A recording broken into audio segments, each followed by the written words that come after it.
All right, here we go. All right, welcome, ladies and gentlemen, to another episode of Do You Mind If I Call You Bitch, where the title is much harsher than this podcast it actually is. Than it suggests. My name is Rudy Wilson. Of course, I am always here as one of your hosts. Got my co-host, my homie, Miss Tani Martin. Was popping. That's me. And of course, we're here, every single week to bring a special guest on, a woman of color, to be able to basically, get it off her chest. Whatever shit she wanted to express. This is her platform. I always set myself up in the best predicaments to always have, to be outnumbered with black women on a podcast, so that, no matter what I say, I will always lose. It's not about the black man's voice. It's about the black woman's voice, and so that's what we're here to do. Got a special guest here. I actually met her fairly recently. The pandemic has thrown off my timeline. I guess we probably met, I would have to say, somewhere February-ish, January maybe. We did a comedy show together. And I just know it couldn't have been too long before the pandemic, but it wasn't like right before. It was like the beginning of 2020, end of 2019, somewhere right in there. I would imagine, I don't know, either way. But we did a show together, and naturally when, comedians are funny on a show, you try to hang around them.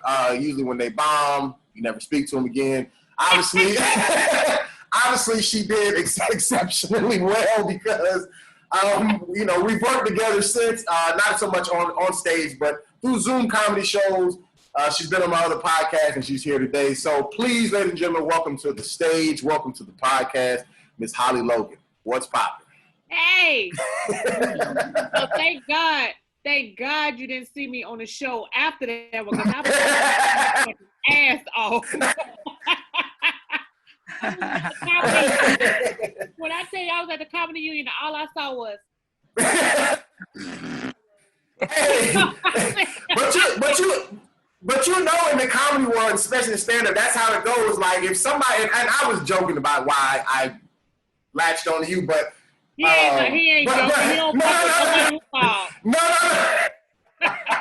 But right. You know how like if you bomb, especially like on a first encounter meeting a comedian, like you may say what's up, but you're definitely not, hey, what's your social media? Like it ain't that deep. But if somebody do good, it naturally makes you be like, oh, let's exchange what I'm saying. So like, but she was just a really good spirited person, even off stage. And honestly, that show, that was probably one of the best shows I've ever been a part of.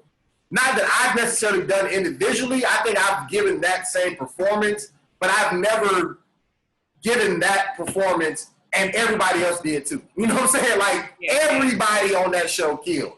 It was just one of those magical nights. So it was dope. Yeah. So Holly, welcome back. Like I was explaining, we met through comedy several months ago, but I don't necessarily know you, on the deepest personal levels or whatever like that. So starting off on the shallow end, just, introduce yourself, not only to low-key me, but also Ms. Tani here and all of our viewers, who you are, where you're from, how you got to LA, whatever, just your general bio of what you want us to know about you.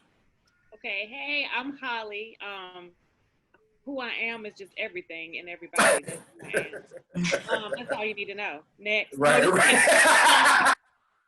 So my name is Holly. I'm from Virginia originally. No, not the DMV. I'm from Roanoke, near Virginia Tech. Ooh, so that explains why I'm doing comedy.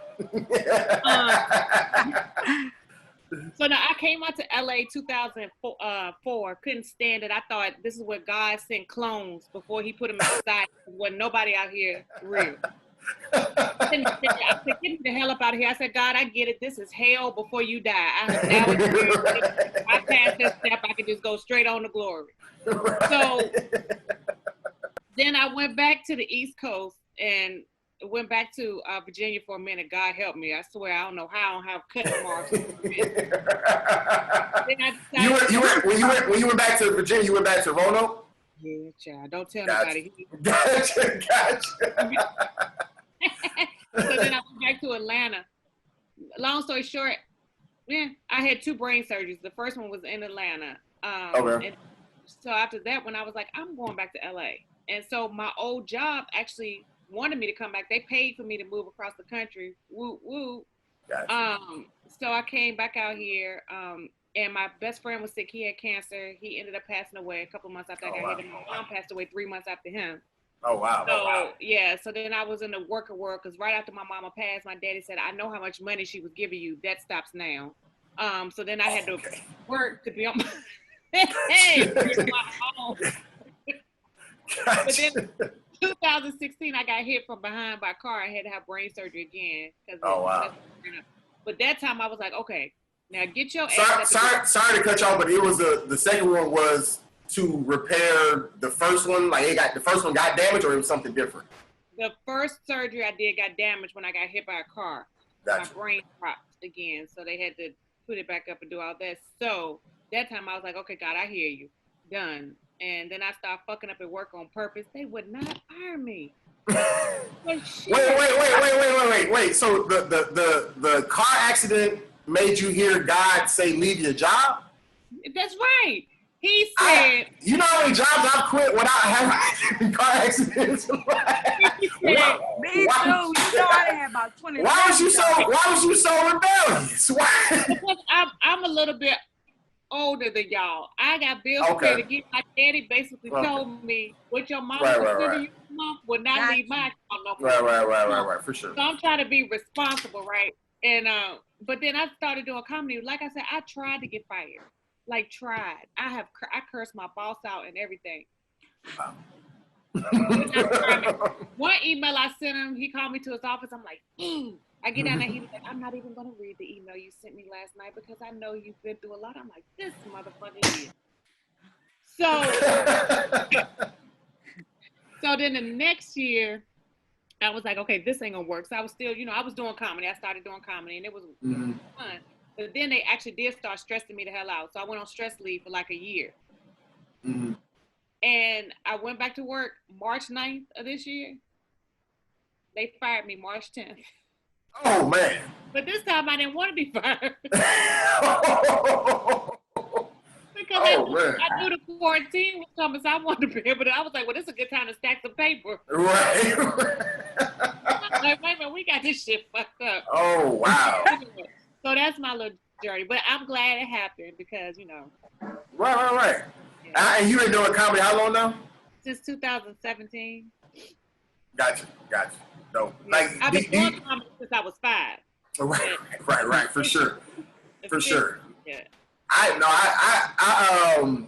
Well, the first thing I was going to ask is, do you know your specific date? Like, do you know, like, the exact date that you first got on stage? April 23rd. I don't, man. At 7 p.m. at the Hollywood Improv on Melrose. I was the 14th one in the lineup because it was after a class. So it was like 14 of us. So I was the 12th in the lineup. Gotcha. Any other questions? I don't remember my date at all. I remember the time frame. I just know it was somewhere between March and April of 2016. So what I always do is I always just, because April Fool's Day landed on a Saturday in 2017, and that was the first show I ever headlined because I produced the show myself. So basically, I just started counting that day as the 1 year because I know if I at least hit April 1st, it's been at least another year, somewhere in there. All I had on that day. Oh yes. But see, yours. You said you were in a class. I think that's more of a memorable thing. Like mine was literally random. Just let's try it. Boom. You know what I'm saying? And so I wasn't even thinking this was going to be a thing. You know what I'm saying? Like it was whatever. So I wish I did remember the date, but I don't remember. Anyways, my first random was actually when I lived here the first time. It was 2006 or 7 at the Laugh Factory. They used to have amateur. So I put my name on the list. And I knew the doorman at the time. His name was Brother Woods. He was from Virginia. So as soon as I put my name on the list, I started sweating. Like, I left. He called me. He said, they calling your name. Where are you? I said, at home. I was like, I ain't ready for this shit. But yeah. So what's your career, I should say, as a whole? Like, what is it that, and of course, on the back end side, I know we've spoken about this before, but not on this podcast. So, where do you I guess look to take your career in a more specific thing? Like you want to kind of lean towards stand up? Are you using stand up for another goal, or like what you think? I want a sitcom, but I will never stop doing stand up. Gotcha. Until I get rich, because when you get rich, you're not really all that funny no more. What the fuck you struggling for? You have to definitely start getting political once you get rich, because trying to relate to the crowd with your problems, it's just like I'm over here stealing cable so I can watch your shit. And you over here acting like you got problems. Right. It gets a little shaky. But that's so and with a sitcom, you want like if you could name a sitcom that already has existed that will be most similar to the style that you want, what would you say? Probably like a Martin or Sanford and Son. To be honest, if I could create the female version of Sanford and Son, I would. Gotcha. That would probably be off the air in 5 minutes, because I was like he was back there saying everything I ain't had no business saying. Right. All the cancel culture would immediately get on all social media and end her show. So right.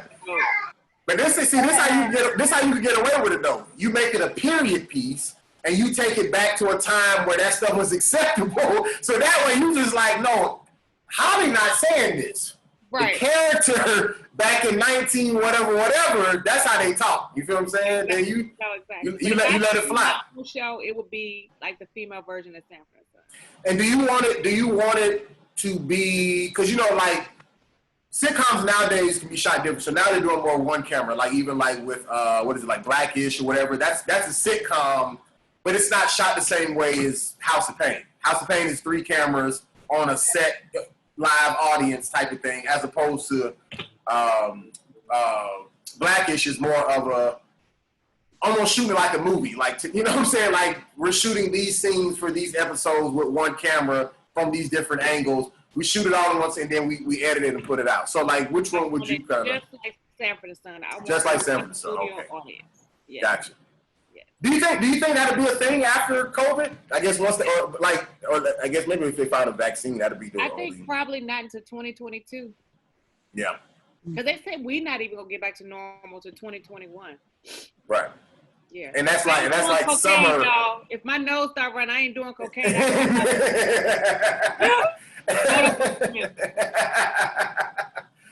So what was your experience like growing up in Virginia? You don't have to share your age, but like you trying to write jokes. It took me out, bro. Like, You said what? That bottom out. Oh, man. Oh, that bottom out. Spot on, my friend. Hey, like.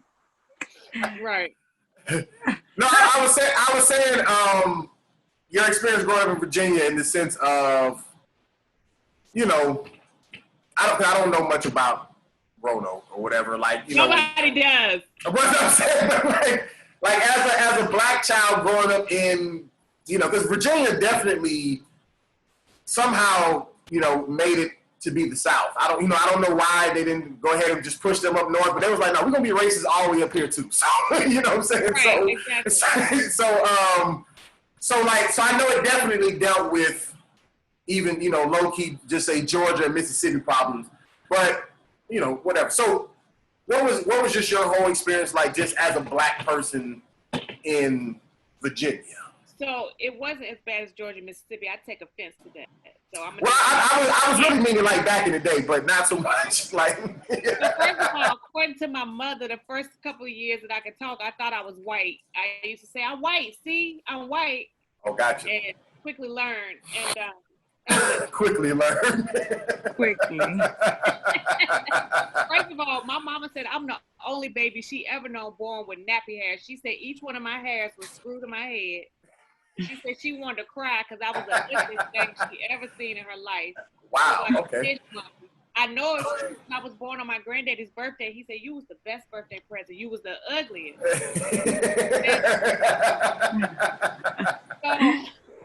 So anyway, it was okay. Actually, it wasn't bad. I went to mostly white elementary school, so I didn't know racism because it was everybody was cool. We was kids. We didn't know no better. But then I went to my junior high and high school, all black. Right. So then I started noticing stuff. And then my first experience, I never forget, it was this group of white kids and they were blocking the driveway for me to get out. And I was like, excuse me. And one of them gave me the finger. So I act like I was going to keep on going. And the guy called me a fucking nigger. So I got out of my car and he was 6'3" at least, big white guy. I emptied my can of mace on him. Yes. He took and punched the trunk of my car so hard that his fist print was in it. I went and called the police. The police said, well, are you sure you want to press charges? Because then we're going to press charges on you for spraying him with mace. Yeah.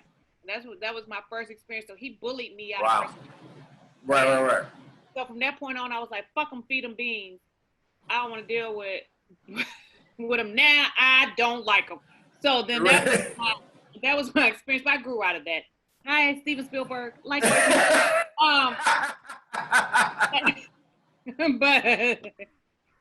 right. I do. I'm just kidding. I love all my friends. I really do. Because I got some amazing white ally friends. I really do. Ally. At that point in time, my experience was, Right.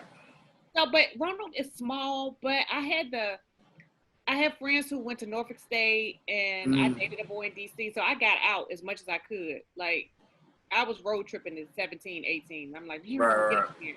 Yes, it was okay, you know. How far of a drive is that to D.C.? 3 hours, 3.5. That's Roanoke is south or that's north? That's south in Virginia?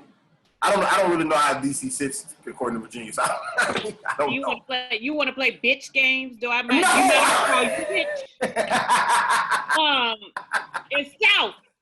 It's south. Okay. I used to live in like Northern Virginia, whatever like that, but I never really knew how Virginia, Maryland, and DC sat. Like I knew they were intertwined, but I never knew like what was in the middle, what was south. No, I never paid attention. I just was there. I'm from here. I'm from Virginia, and I don't know, child.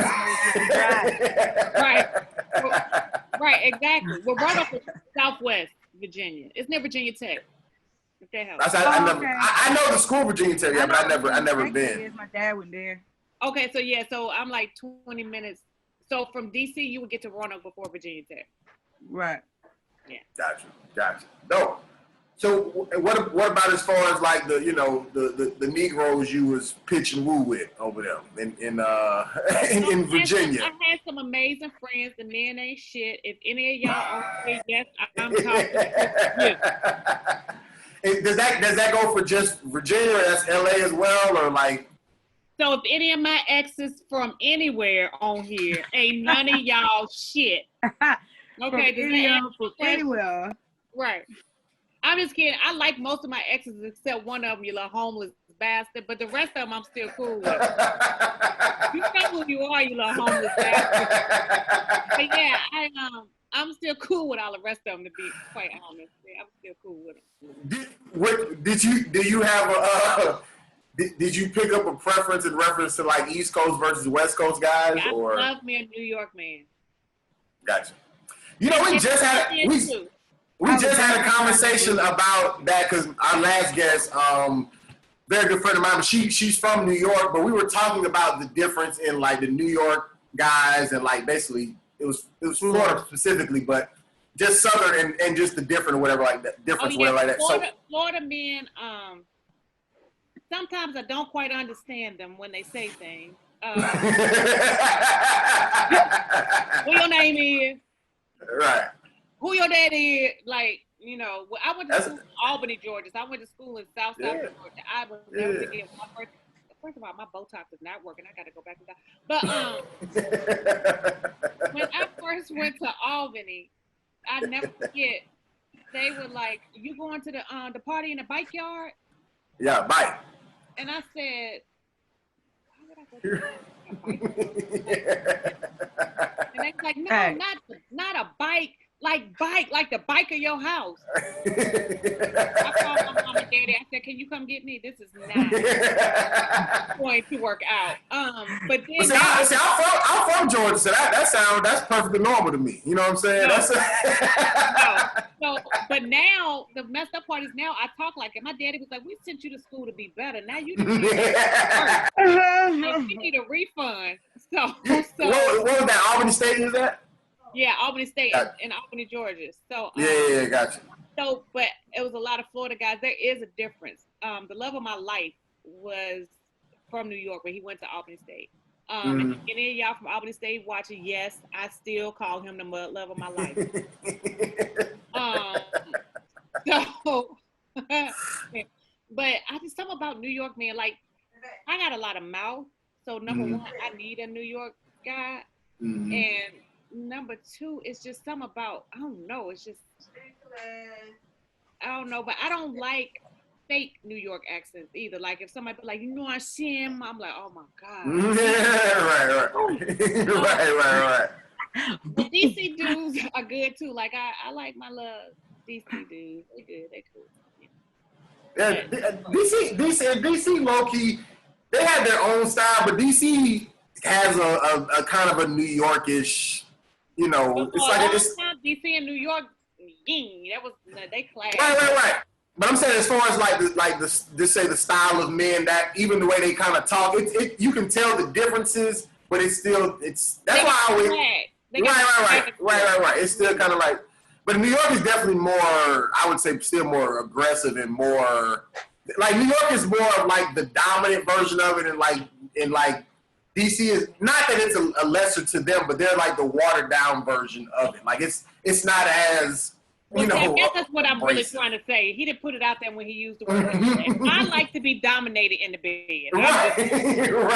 And man, like here, look, choke me, beat me, Rihanna me. Why we in the bed? Now don't you touch me when we get up off that mattress. Right. Like, and that's what I need. Like I need a New York man. Like the dude I was talking about, like in college, I would be talking shit, and he'd be like, "Let it go," and I'm like, "No." Then he would pick me up and slam me, not to hurt me, but just to shut me up. And he'd be like, "You gonna listen now?" And I'd be like, "Yeah, but can we do it first?" That sparked something. That's what I think it is. That was the beginning. Yeah, like that was the beginning, girl. That's how I was like, "You listen with me?" Like I still like. I posted about this the other day. People thought I was joking, but I was so serious. Like I watch romance thrillers, and I'll be like, "Damn, I wonder can somebody like stalk me?" And then like, that show you. Did you see? It wasn't that great of a movie, but I love you, Neil Long and Omar Epps. Fatal Affair on Netflix. Yeah. But because I love Omar Epps so much, the thought of him hiding in the bushes and trying to get my goodies. My goodies. But I think about New York men. Now, LA men, I have yet to really interact with a born and raised LA man, but I heard they're good. Like they're, but I don't know. I mean, I've met some implants. I met some really nice, cute implants. Right. But I don't know. Something about New York. Have you ever dated outside of the race, like outside of black men? And when I say date, it don't have to be like a boyfriend, girlfriend, but even just you don't have to save your oxygen, honey. No. And are you saying it like that because you're against it, or you just never have? Love who you love. If you want to know the truth, and white men, feel free to chime in and message me and let me know. But in my head, ever since I was young, white men's pee-pee look like dogs when the pink thing come out. And that has been in my head since I'm little, so I can't get that fixation out of my head. So feel free to send me dick pics, white men. That doesn't happen. So just kidding, Tarantino. But no, I've never done outside of my race because it's just that's what I'm attracted to, that aggressiveness, and do watch crime shows. So white man's aggressive is a little bit different than black man. White man's aggressive is you end up buried somewhere in the woods and nobody knows what happened to you for 10 years. Not ready for that. Yeah, no. Honestly, it's not necessarily a preference. It's just. Guys, so what about in reference to like the whole like successful black male image? So like if you took somebody of a Kevin Hart or Jay-Z status and they were like married to a white woman and had this whole like, you know, mixed family, like do you look at that and cringe, or are you just like, you know, nah, I support that black man? Make sure I never work in Hollywood. I'm just asking a question. Then we have before we start. That's why I name people who are not in that position. I name people who don't have white wives. Jay-Z can't shut my shit down. No, listen, here it is. Love who you love, and I sincerely mean that. But the problem I have is when black men equate success meaning they have to have a white woman. Then you're not loving for love, you loving for status.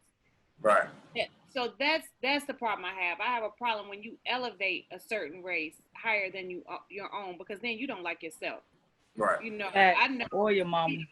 Or your mama. That's exactly what I was going to say. I know guys who say, I would never put my dick in a black coochie. Well, you came out of one.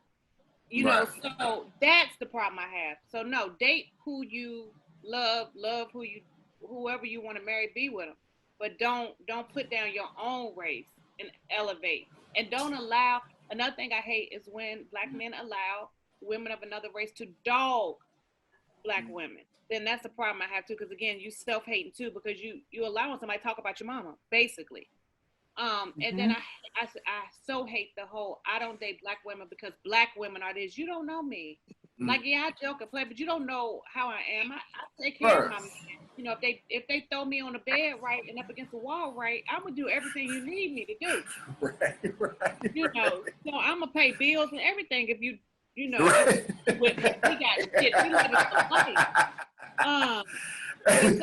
But you can't generalize, and that's the problem I have. So no, I don't cringe unless I know for sure that they now think they're better because of.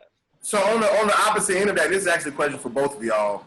Because you say you don't cringe unless you know for sure. So like, what if you don't know for sure and you see it? Does that make you automatically want to at least Google search or something to try to see what his, you know, mentality is, or do you just take it at face value? Oh, okay, that's a successful man with a white woman, and if I happen to hear something, then I'll react, but I'm not necessarily looking for it. Or are you going to at least fact check before? You know those kind of people beforehand. Like, you know, if Terry Crews left his wife and married Karen, it wouldn't surprise me. Right. Like if he married Donald Trump's daughter, it wouldn't surprise me. Right. So like Kim, I wouldn't even have a thought about it. I'd be like, well, hey, they can have him actually. Right. So no, I pretty much know ahead of time. Gotcha. Okay. So do you when it comes down to, I guess, like your whole work experience, with the job you was trying to quit and whatever, because I'm assuming you worked that job for a while, because it sounded like you even was able to do it in different states. So like even with that, did you deal with any discrepancies due to being a woman as well as black woman, or was your whole experience there smooth, you know, because you were a woman or anything? Smooth. Or okay. I wouldn't say smooth, but it had nothing to do with me being a woman or black. It was just because of some of the idiots I worked with.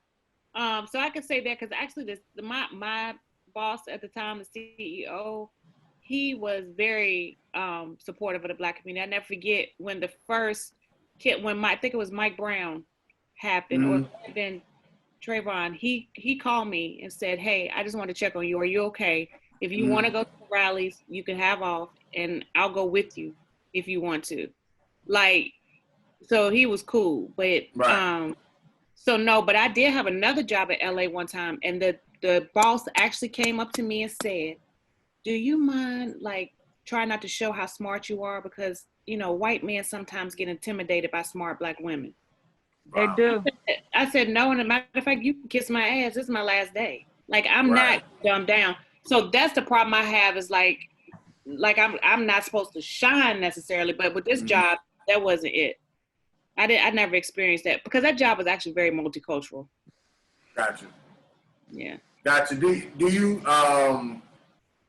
do you find that, I guess, in general, like just you being around in the, just in the world in general, like do you find, I guess, being a Black woman in today's society, I'm not necessarily saying it's hard in the sense of, you're raising white families as well as your own type of thing, but is it hard in the sense of like feeling a lack of support, maybe, like from whether it is from... Absolutely.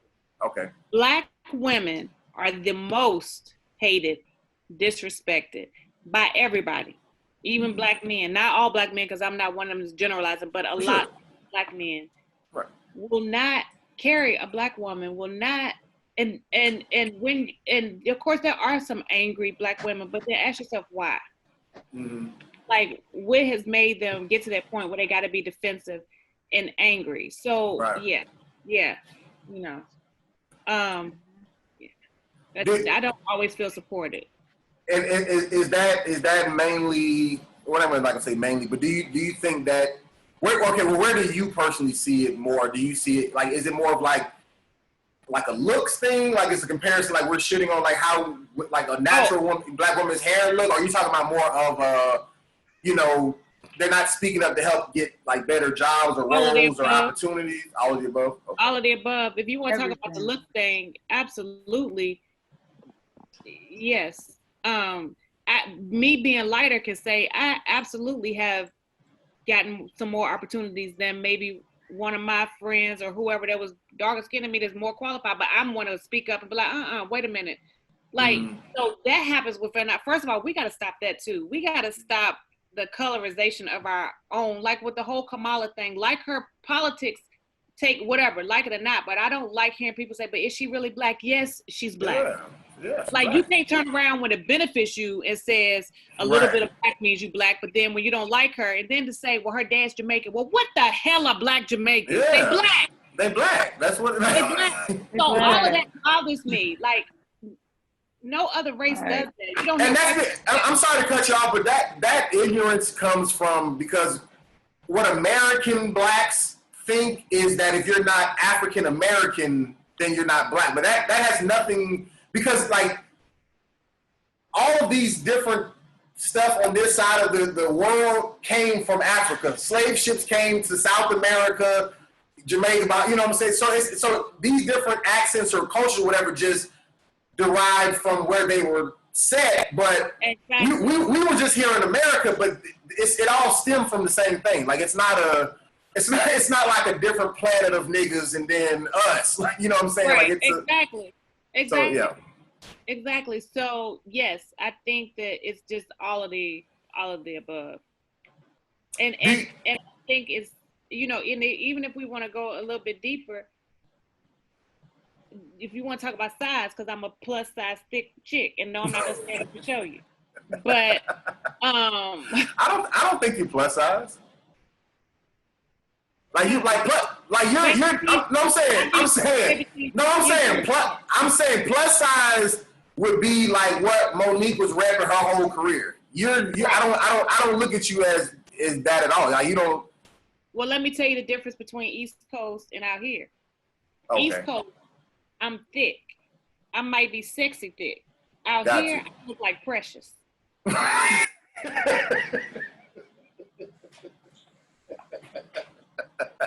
Because of like the whole Hollywood thing. Yeah. Right. Precious, you eat that chicken, Precious. Yeah. And that's what held me back. That's honestly what held me back from chasing my acting career for so long. Because I was like, I don't want to be a plus. I don't want to be the joke character. But now I'm like, forget it. I don't want to be a twig anymore. I do want to be healthy. But everybody's twiggy. I can move on, So there we have it. Yeah. You could play. I think you could do, even if it wasn't like on the comedic side. Like you could be just a normal black woman out here. You're not like because I've seen you in multiple facets. I'm saying like you don't have like a specific like, oh, she looks like this size 2 model, or this like I said, Monique or Precious chick. But like to me, I think that like if you were the comedic relief, cool. But if you were on there as a lawyer or somebody, well, God bless you. Look, whatever, no, I'm not giving him no ass. He's not just saying it. I'm not. We're not having sex. He's saying this from the bottom of his heart. He hasn't even smelled my belly button. He's just saying this. Take note. The bottom of his heart. Thank you. I do. I mean, and I think that is one good thing. Not that it has to be the Tyler Perry route, and I don't mean his career. I'm saying being on one of his shows, but that's a good thing that the East Coast and even Atlanta specifically is becoming more, film, relevant. Most of their leads in Atlanta are still casted out here, though. No, they are, but and that's because I think that this is just where everybody is. Like even like you said, your dating pool, most of them are not from here. Everybody moves here. People who are homeless here are not even from here. You know what I'm saying? So I think that the talent is still out here, but I think there is an industry being built over there that will eventually make people comfortable. Because realistically, if you black and you had this type of money that you have out here, you could have a way bigger house in Atlanta for way cheaper. You know what I'm saying? Do y'all know this is my whole apartment right here? I'm sitting on the toilet right there. Behind here is my shower. The end. My computer is on my stove. And I pay $15,000 a month. Right. That's real. But I'm telling you, like, it is an amazing difference. But that is why, and I grew up in Atlanta, and I always wonder why. Because Atlanta is one city. I always tell people, no matter what city you want to call Chocolate City, I would always say it's Atlanta because of the fact that you can go to the poorest project or the most millionaires of houses, and all of these people are black on both sides of town. There is no, this is the black side of town, white side of town. If you're in Atlanta, it's all the black side of town, and then you just go outside of Atlanta to get to the white side of town. You know what I'm saying? And I think that is a very unique thing. But either way, like I said, it's a good thing that the industry is building there. The point I was making with that is because you said on the East Coast, you would just be considered thick. And what I'm saying is I think as the industry has grown over there, even being casted from out here, I think you would be more appreciated, you know what I'm saying, as opposed to being tolerated over here in LA. Well, I so appreciate you. You might get a foot rub after this.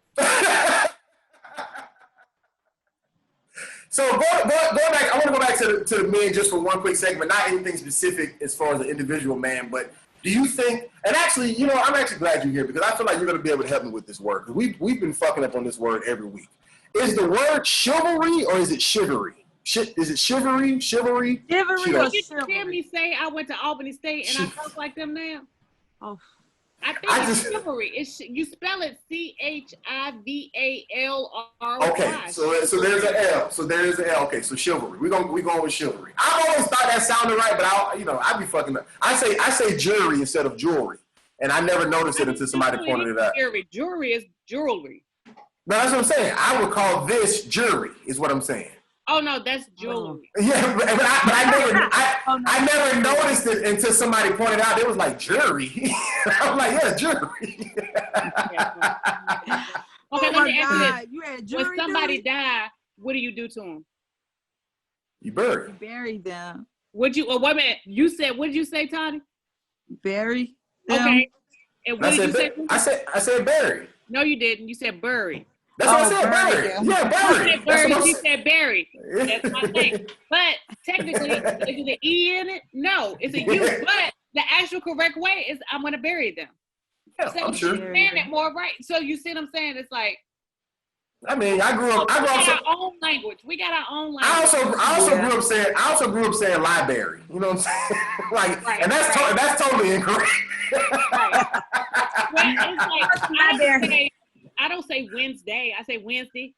Wednesday, right? I don't say piano. I say piano. Right, piano. Like I say, like I think another thing somebody pointed out is when I said like instead of saying ask, I would say ax. Ax, yeah. And I would say that was like another thing somebody was pointing out. But yeah, I've learned to. I'm very good at like adapting my That's what I was gonna say. You gotta adapt language to who I'm speaking to. But if I get around enough people from Georgia, especially enough niggas from Georgia, it's gone. Like I am. It's a whole other language. Never ask me for a strawberry or a scrimp. Strawberry. Because then we're not gonna be friends no more. Where you from? I can't make sense of a strawberry. A strawberry and a scrimp. And a scrimp versus a scrimp. I can't help you with that. And you know one last thing on this. You know what was a big, I ain't gonna say like a real argument, but a big fuss I used to have with a girlfriend I had who she was from Louisiana, from Baton Rouge, Louisiana. They don't say I'm going grocery shopping. They say I'm about to go make groceries. And I used to be like, what the hell is make groceries? Like, what does that even mean? Like, and that was always a big thing. Like, I'm about to go make groceries, you know. But everybody from Louisiana say that. That's just what they say. Yeah, I don't. In Houston, they say music in Memphis. In Memphis. And Merc. Yeah, I used to have a friend though, actually in Virginia. She couldn't say milk. She said, "Can I have some milk?" Some milk. That's where I'm from. I'm like, what in the world? Gotcha. So quickly want to just before we wrap things up, I want to just take a quick dive into your. Fun. Take your time. I'm having fun. I ain't got no man out here because I'm precious. So go ahead. I'm like Holly Berry now. Go ahead, Rudy. Make me feel good. right. So, with your acting specifically, like what all have you done in reference to that? Like auditions? Have you ever done stage plays, movies? Now, whatever. I did auditions when I lived here before, but I'm just starting to get back in acting. But yeah, I've done stage plays. The last stage play I did was with Gerald Levert. Sorry, y'all. Wow. Okay. Yeah. No, you good. So how long ago? Because because Gerald Levert died when that was like 2006. 2006. So that was the last stage play I did, and actually that play ended in May 2006. Wow. It was I'm assuming it was a musical of some sort with him in it, I would imagine. Yeah, I gotcha. can't say it was a musical. Kelly Price was in it. Why you don't like Kelly Price? Because of that show. So what happened is she left the last show. The last show was in DC. She left the last show. I guess her and the promoters had some issues with money, so she was holding over their head. So she was like, if you don't give me what you owe me, I'm not going to be here. And they didn't call the bluff, and so she didn't show up the last show. Wow. I was a small character, but I knew every line. So everybody was like, Holly, and I'm like, I can't sing. And they was like, you don't have to sing. We'll cut the singing out. Oh, wow. So I did it. If I could look, it felt like looking. I have a magazine, a sister magazine. She got a lot of riff because DC is one of her biggest markets. So a lot of people got mad that she wasn't at the show. She goes and sister and like puts it on me, like this girl Holly, like she didn't even know who I was. She knew I was there the whole time. She was like, and this girl Holly came in, and this girl Holly, and then Gerald actually came in and spoke up for me. He was like, no, Holly was there the whole time. She had her job to know the other lines. Right. I had a problem with her. Like, first of all, I'm nobody. Why are you trying to on me? And Tommy Ford was in that. She said, first of all, I'm nobody. Why? Right. But Tommy Ford was in that play. And I remember I called him. I was really upset about it. And he was like, well, Holly, he used to call me Holly Mae. He said, Holly Mae, let's look at it this way. He said, now people going to want to know who that Holly is. Right. Facts. So don't necessarily be mad about it. And I was like, thank you, So, but that's why I don't like, because I don't care for how she did me. And it came out that I guess apparently she never really liked me anyway. Right. You know. Well, you know what's so crazy? Must have felt threatened by you. I don't, but why? I can't sing. She was a lead character. It wasn't none of that. And she didn't act like that. And like her kids at the time, they were little. And my little character, they used to love to watch me because they used to say I was funny. And I would come off stage and they'd be there. And right. It was just baffling to me. I didn't understand it. You know. So wait, you was her understudy? No, I was everybody's kind of understudy. Oh, okay. Like if somebody was to get sick or something like that. Right. But I mean, who were they gonna bring in the last show to learn her lines? And so I didn't. I mean, we even made a joke out of them. Gerald sang, and then the part where she's supposed to sing back, he was like, "What you gonna do? You ain't Kelly Price." And I was like, "No, I'm something better." And so I didn't even try to sing. So we made a joke out of it. But so from there, I just lost respect for her because I was like, "Come on, like, just take ownership. Tell the people what really happened. You didn't get your bread, so you said, I'm not doing this show." Yeah. Nah, that's one thing I was gonna say. Just even going back to the whole, like, even though she tried to be negative, but it still gave you exposure. I've learned from I ain't gonna say watching because I wasn't watching like that, but just from me overhearing and just coming across like the different like Tekashi 6ix9ine stuff. Like, this man is the most hated / loved person in the world. I don't understand the love part. But this is what's crazy. Every time he makes a video, whether it's a music video or just him talking, it is millions and millions and millions of views. Now, this is why. True that. Because everybody who loves him is going to watch it, which is already millions of people. And then everybody who hates him is going to watch it, which is also millions of people. Then you're going to have the people in the middle who are just, let me see, because, you know what I mean? Like with him and the Nicki Minaj music video. I didn't even know they had a video. I seen it. Oh, let me see what this is. You know what I'm saying? Hey, why would Nicki Minaj do it with this person if he's so bad? I seen the video. Nicki Minaj was extremely naked in it. You know what I'm saying? And this video had hundreds of millions of views on YouTube. But what my whole thing is, so there are certain people who you may look at more in a positive light, just say like a Charlamagne the God, who definitely is very hated and loved depending on, what side of the ball you're on. But the point I'm getting at is that, like, we hear about like, oh, haters are necessary, whatever like that, but all that shit sounds cute until somebody hates on you. And you know what I'm saying? And then at that point, even if your feelings aren't hurt, you're still offended to a point of maybe you want to fight, confront them, or even, fact check them. They say a lie about you, and you're like, nah, I actually did X, Y, B, whatever it is. Like it can bother you to a certain degree. But when it comes down to the whole hate or love, I see. I've learned in the recent, I guess, reviews of things that that is something I think we need to really embrace. You know what I'm saying? Like, if somebody, just even going back to that, even though it was a long time ago, like a Kelly Price really felt the nerve to mention my name, you know what I'm saying? Then I must be like, something special. Right, and I'm gonna ride this wave. You know what I'm saying? Like, I told a dude who passed out when I was in the Army, we used to have to do these ceremonies. And there was a ceremony with Barack Obama that was there. He was speaking. He was still president at the time. He was speaking. Dude passed out, right? This made it to TMZ. Right. He tried to hide. I'm like, yo, you need to ride this wave. Like, you fell out in front of Obama. You know what I'm saying? Like, you know how, like, who cares about the embarrassment of that? Like, you could blow the fuck up right now if you really took this. But, he was. And I shouldn't say I dislike her because, like you said, it's been a long time ago, but that left a sour taste in my mouth. Like, I would actually like to have a conversation with her about it and just be like, why did you do that? And do you know what was to me back then? Like, that hurt my feelings. Like, I didn't understand. Right. I was always nice to you, your family. Right. So I shouldn't say this because I'm bigger than that now, but it just, I still put it like I still had a magazine, so obviously it it matters. But that's and not that Kelly Price had to be your hero or whatever, but it's always disappointing to see a celebrity be a shitty person. You know what I'm saying? Like, you know what I'm saying? It's just like, whatever. But Right.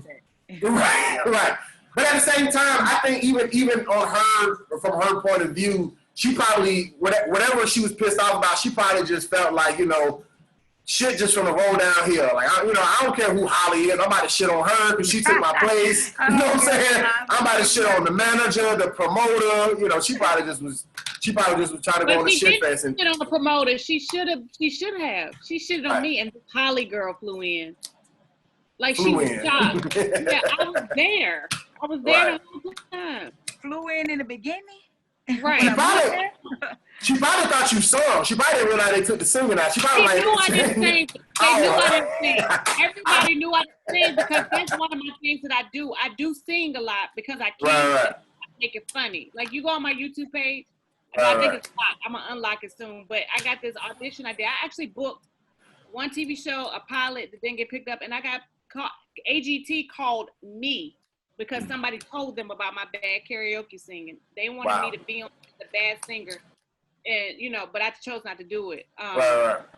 But so my bad singing gets me attention. So everybody knew I couldn't sing. She knew I couldn't sing. That wasn't it. I thought she meant like, this bitch trying to sing my solo, but she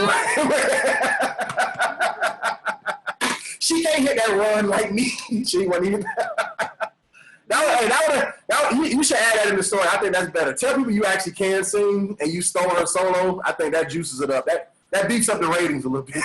That actually makes her look worse. The fact that I couldn't sing. That's true. The bottom line was DC was her biggest market, and her fans were very upset that they paid all that money for them tickets, and she wasn't there. So to clean it up, she tried to put it on somebody else so that it would be her fault.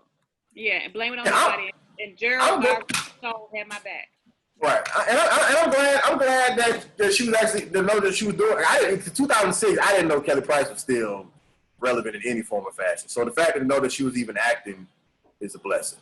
Because 2006, I was like in high school, and I. Could you shut up? 16 years old. I'm saying, like,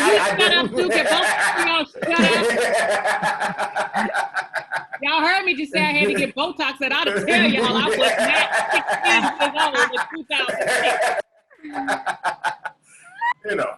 But shout out to Kelly Price. Put it like this, y'all need an AARP hookup. Hey, I'm honestly still too young enough to even know what that means. I just know what it is. I don't even know what that acronym actually stands for. AARP, what's that, like the insurance or the people that come AARP? It didn't have like a commercial. They had what? 10 years from now, they're gonna say, "What's an experience you had?" I say, "You know what? One time I was on this podcast. I can't." Because they try to act like they ain't know what AARP was. But then when the podcast ended, they called me and asked me, could I get them in Disneyland free on my Oh, AARP. AARP. No, I think now I got the general idea of it. They like give you discounts. Like I don't know because I don't partake in them. I say the nerve of you. But I think it's like they discounts for elderly people or anybody. Let me refrain it. I'm not motherfucking elderly. But for older people. Just hush your mouth. Here, 40. You don't look like that though, but you don't. That's why I'm like, but you also don't help your case by saying hush your mouth. Like that sounds 40 and up. That sounds like something my grandma would say. You hush up now. You hush up your mouth now. Go on and take that. My mama like 50-something. Still you say hush. Right, 50-some. That's so sad. You don't look like. You probably look like. Maybe 5 years older than us, and I'm about to be 30. So probably like 35. Well, God bless her. I'm not sleeping with her either. But thank you so much for the compliment. I thought that was like your age range, though. We had to have an orgy before we did this podcast just to give all these compliments. We had a Zoom orgy. Oh, wait. All right. So, final question. Last but certainly not least, of course, is like I told you before, it is the title of this podcast. Do you mind if I call you bitch? Now, of course, I always tell people I would never call you a bitch. This question isn't coming from me directly. And that's why you can't get no ass, because you won't. I'm not a New York nigga, you know what I'm saying? I'm not a New York nigga. But how do you word, you know, in general? What is your feelings in reference to the word bitch? I probably use the word a little bit too much. Like, I'd be like, bitch, you know, like right. to my friends. Right. Like, or we say something like, bitch, do I look like it? I probably said a little bit too much. Right. So as far as a guy calling me a bitch, if he says, stop acting like a bitch, that doesn't bother me. If he was like, bitch, you better shut up, and I'd be like, you probably got about 10 seconds while Lorena bobbers your dick off. So you can't just say. It depends on how he said. Now, if we partaking in activities or something, you know, like if he's washing my hair. Bitch, give me that scalp. Be okay with it. But you know what? It's all relative. I mean, like, it's how you say it and the intent behind the statement. Yeah. Let me ask you a question for both of y'all. When it comes down to like a guy saying the word bitch, I'm not talking about like directly, but I'm gonna give you an example. I just want to know, like, is this technically like wrong or offensive or whatever? So like, just say if a group of guys are talking, right, and they just make a general statement like, man, these bitches crazy. You know what I'm saying? Is that the same as if I was looking you in your face and saying bitch, or me just referring to, like, you know, like if I was like, these niggas crazy, man, these bitches crazy. Is that like the same thing as that, or do you look at these bitches crazy the same as disrespectful? It's the same. It's worse. I think it's worse than saying these niggas kind of like, because niggas worse. is endearing. Like, see, that's what people understand. I actually have it up on my wall now to work on a bit. Why do people think calling us niggas is really offensive? Like, why do they think they're hurting us if they say, you nigger? Whatever, bitch, you want to. But when men say, like, that's my nigga right there, that's a term of endearment, right? Right. But if you say bitch, that's not a term of endearment. No. It's a negative connotation. So if you was to make bitch tripping, then yeah. But on the flip side, if you would have an endearing conversation like, Holly, my bitch, man, then I probably wouldn't take as much offense to it, because it's I still look like a term of endearment. Right. Now, if I'm in a relationship with somebody and he introduced me, yeah, this is my bitch. I was his bitch. right. But yeah, so that would be offensive, right? Right. But and I get that. But what I'm saying is, like, if it's literally a group of guys, and let's just say they talk about some women who they had an exotic weekend with, and consensually, the women wanted the exotic weekend, the men wanted the exotic weekend. Nobody was forced into anything, right? And they back home now, and they talking about, man, that bitches was crazy. Like, so, and I'm not saying that they have to be bitches because they had sex with them. I'm just saying they're just talking about the group of women. The group of women are there. They're not even saying like, okay, because listen to what you just said. Not there. So if Trump called you a nigga and you not there, does that mean he didn't mean it like that? Well, I mean, if Trump called me a nigga while I'm not there, that's like if a tree fall in the forest and I wasn't there to hear. I don't give a fuck. But what I'm saying is, like, because to me, I'm saying, like, I hear this on the regular, in the sense of if a guy is talking about a group of guys, they're just like, yeah, man, them niggas was over there, or he be like, man, them bitches was over there, but I've also seen that same guy never actually call a woman a bitch, like, you know what I'm saying? So that's why I'm asking, because everybody's response majority of the time when I ask this question is, it's depending on how you say it. You know what I'm saying? But what I'm saying is, but then if they're not even saying it in a way of saying, you know, they were a bitch, and I'm just trying to be clear on how I'm saying. They're not saying like they were bitches to us. They're just saying these group of girls, and their word of choice was bitches. Girls. Right, I got right. what you're saying. Right. I think when a group of girls were all black. Yeah. I rarely ever see them say it about a group of white girls. They'll call them Becky's or this and that, but they won't call them that. So that's why I have a problem with that. That's true. I didn't think about that. I have a problem That's with true. that. Why can't they say them broads over there? Or them chicks? Right, something like that. And I'm borderline hate the word broad for some reason. They'd be like, who is that? I don't like that. I don't like it sounds. And you know what? And I recently found out that broad wasn't a bad word. Growing up, I always thought broad was almost like a nicer way of saying bitch. I didn't know that broad was like a compliment. Yeah, like it's like a type of a. I didn't know. I found it out when I was an adult. I always thought broad was so bad. Say that. I think Tanesha, you made a good point because I never even thought about that. You're right. It probably is. Right. You know, so yeah, just don't say it. Wash your mouth out with soap. Stop. Now, what if Holly, from a comedian's perspective, what if you talking to a woman not you, I'm saying a male comic is talking to a woman in the audience, and you know how comics are. I'm not saying he's saying, man, get this bitch out of here, she drunk. I'm not saying that guy. I'm just saying, like, you doing crowd work, and then she says something crazy, like, hey, this bitch a freak. You know what I'm saying? Because that's a natural reaction. You know what I'm saying? That's fine. That's fine. Different. Yeah, that's fine. Different. It's in the name of comic. A lot of people can say a lot of stuff to me while they're on stage in the name of comedy. Right. Okay, I get that. But then afterwards, they'll walk up to me in the lobby and be like, hey, bitch. Right, for sure. Because now you're not trying to be funny. You're trying to be funny. Right. Right. Exactly. Right. No, I get it. Cool.